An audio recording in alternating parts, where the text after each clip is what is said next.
And this here is my 71 Arctic Cat Z.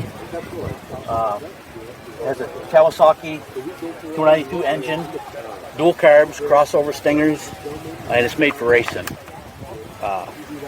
The beauty part is it's been fully restored, and they only made 96 of them. 96. So this is one out of the 96. Who knows how many are left? Yeah. And underneath, got the dual carb cat pack on, crossover stinger pipes, aluminum chassis for lightweight. Yeah.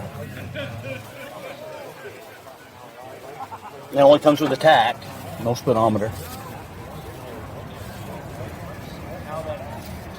That's all been re-chromed, seats, everything's been redone on this thing. Every nut and bolt. Beautiful.